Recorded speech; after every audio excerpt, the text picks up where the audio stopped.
Bonjour, aujourd'hui on parle des glaces et en particulier on voit comment elles peuvent nous renseigner sur l'évolution du climat. En préambule, deux photographies qui représentent des carottes de glace, donc ce n'est pas les légumes que certains élèves peuvent imaginer. Il s'agit en fait de faire des prélèvements de glace, en forant celles-ci avec des tubes et en remontant ces tubes que l'on appelle des carottes. Et on a ainsi accès à des glaces qui peuvent être très âgées. On verra ça avec les documents de tout à l'heure. Alors tout d'abord, pour comprendre ce que les glaces peuvent nous apporter, il convient de rappeler que l'oxygène dispose de plusieurs isotopes. L'oxygène est un des deux constituants atomiques de la molécule d'eau qui compose la glace. H2O, je vous apprends rien. Donc, en isotope majoritaire, on a effectivement l'oxygène 16. Et en isotope minoritaire, on a l'oxygène 18, qui offre l'avantage, pour notre étude, de ne pas être un isotope instable, c'est-à-dire qu'il ne se désintègre pas de manière radioactive, il est stable dans le temps. Par contre, quoi qu'étant stable, il est minoritaire, très minoritaire, par rapport à l'oxygène 16. On va partir de l'équateur. On a une relation à l'équateur qui est notre relation de référence. C'est-à-dire que le rapport entre l'eau qui contient de l'oxygène 18 et l'eau qui contient de l'oxygène 16 est de 0,2%. C'est notre référence. C'est ce qu'on appelle en anglais donc le SMOS pour Standard Mean Ocean Water. Voilà, c'est pas à connaître, hein. C'est juste notre référence. Et donc, à l'équateur, là où il fait chaud, c'est là que se fait l'essentiel donc de l'évaporation. Lequel des deux H2O s'évapore le plus facilement? Ça paraît assez évident. Pause sur la vidéo, question. Réponse live.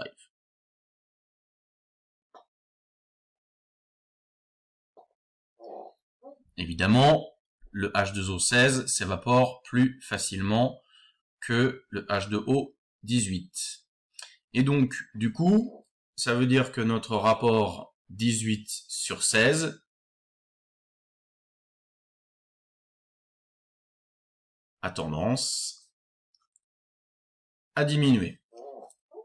Ensuite, quand on monte dans les plus hautes latitudes, quelle eau a tendance à précipiter? La plus lourde. Donc devinez. Celle qui précipite le plus facilement, c'est l'eau 18. Du coup, qu'est-ce que fait notre rapport 18 sur 16?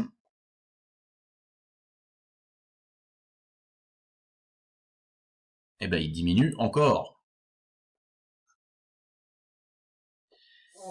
Et donc, quand on arrive au niveau des régions polaires, il y a encore plus de H2O 16 que de H2O 18. Et ce qu'on appelle le delta O18, dont vous allez trouver une réponse sans problème dans les documents du livre que je vous ai mis sur votre TP4.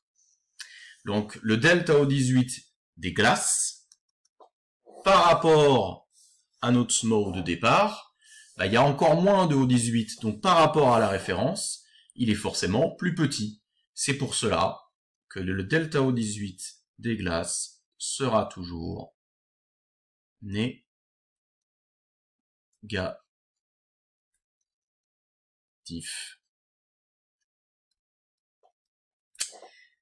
Mais c'est pas tout. Parce que au cours du temps, le delta O18, il fluctue. Quand même. Même dans les glaces. Il est toujours négatif, mais il fluctue. En fonction de quoi? C'est ce que nous allons voir à la diapositive suivante. J'espère que je parle pas dans le vide depuis tout à l'heure. Alors un delta O18, en fait, on peut le mesurer ailleurs que dans les glaces. On peut le mesurer dans l'eau. On peut le mesurer aussi dans des sédiments. C'est ce que vous verrez avec le devoir maison du TP4. Cela dit, donc, on va commencer par un document qui s'appelle le document 2B.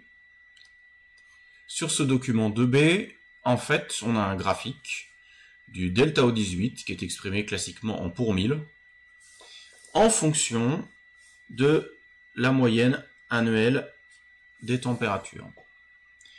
Et on observe alors qu'il y a une relation entre le delta O18 et la température, une relation linéaire, c'est très facile.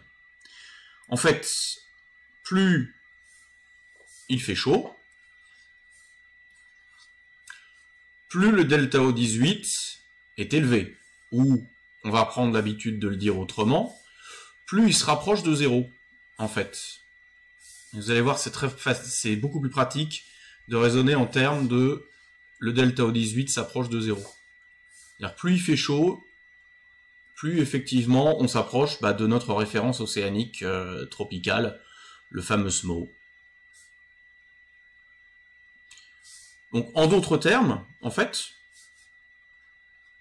voilà, plus il fait chaud, plus le delta O18 est proche de 0. Au contraire, plus il fait froid, plus le delta O18 a tendance à devenir négatif, à s'éloigner de 0. En d'autres termes, en fait, notre delta O18, c'est un outil qui va nous servir de thermomètre. C'est ce qu'on appelle un thermomètre isotopique. Et c'est pour cela que c'est important que le O18 ne se désintègre pas avec le temps. Parce que du coup, en se servant donc du principe des causes actuelles, / actualisme, dont je vous invite à revoir la définition, on peut postuler que finalement, le rapport au 18 au 16, il ne change pas au cours du temps, que l'évaporation et les précipitations ont toujours les mêmes conséquences sur son évolution, et donc que l'on peut l'utiliser dans des glaces anciennes pour donner la température de formation de la glace. Et donc, partant du principe des causes actuelles, et en n'oubliant pas que le O18 n'est pas un élément donc ni radioactif ni radiogénique, on peut s'en servir comme d'un thermomètre. Là, je vais arrêter la vidéo. Voici maintenant justement au cours du temps l'évolution du delta O18 dans des carottes de glace du Groenland, donc hémisphère nord. Dans l'hémisphère nord, en fait, on a surtout l'océan glacial arctique et du Groenland, du nord du Canada, du nord de la Sibérie qui peuvent contenir des glaces. Mais finalement, on n'a pas un gros continent centré sur le pôle comme on l'a dans l'hémisphère sud. Et en fait, on peut empiler beaucoup moins de glace sur les océans qu'on peut le faire sur les continents. En d'autres termes, pour reprendre la dernière notion qu'on a pu voir en cours, on peut avoir davantage d'épaisseur de glace en mode inland 6 qu'en mode banquise. Donc du coup, en fait, les épaisseurs de glace du Groenland ne permettent de remonter qu'à 130 000 ans. Et en 130 000 ans, finalement, on voit qu'il y a des fluctuations du delta O18 que, en première approximation, on peut simplifier de la sorte. Voilà.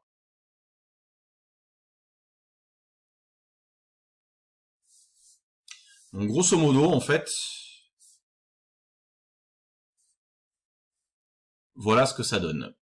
Et vous voyez qu'il y a un prédécoupage qui est fait, Holocène, Würm et Émien. C'est des noms de grandes périodes.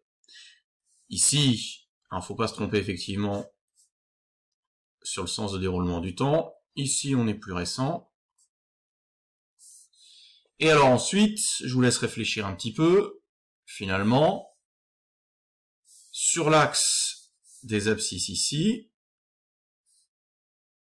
où est-ce qu'on est chaud?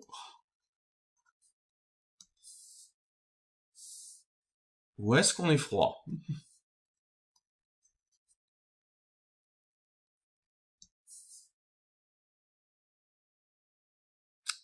Je m'amuse éperdument. Alors, réponse en image.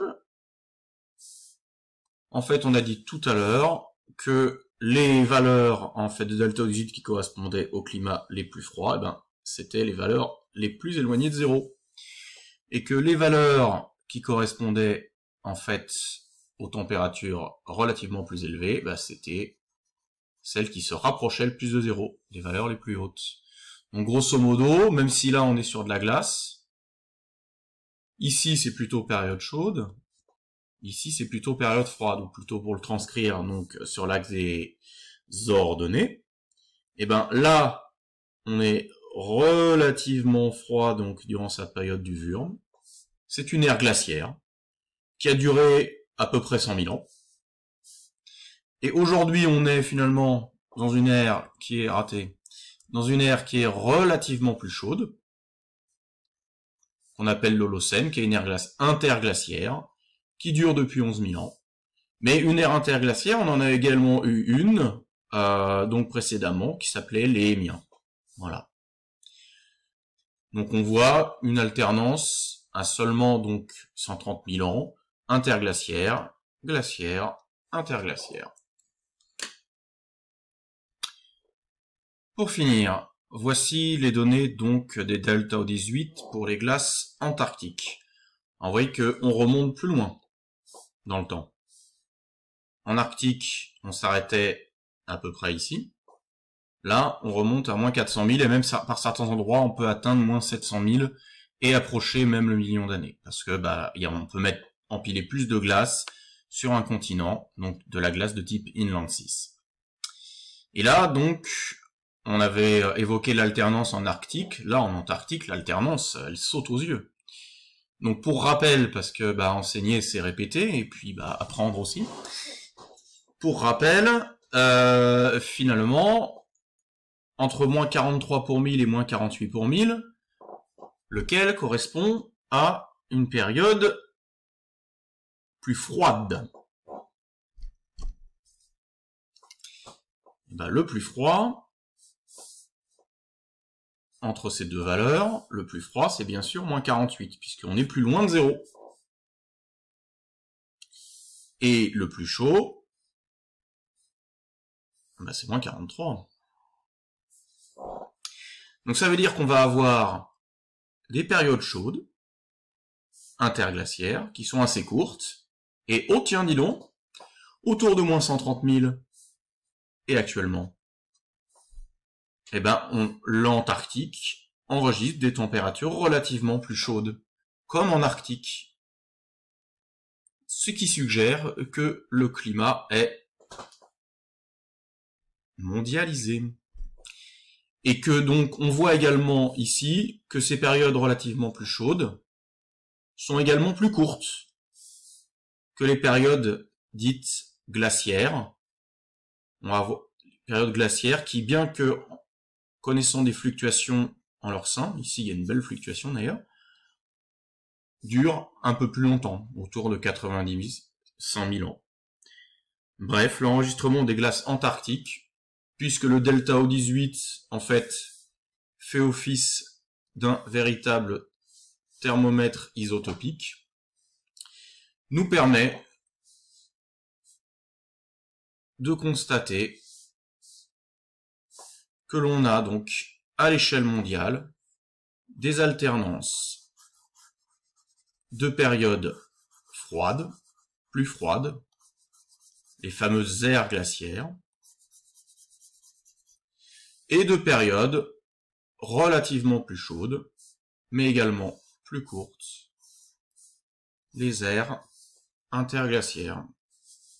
Ce qui nous permet de constater que nous sommes en ère interglaciaire, mais depuis déjà un moment.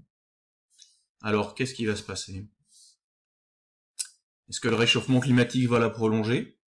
Est-ce que l'on va rebasculer? Si oui, pourquoi? Réponse aux prochains épisodes.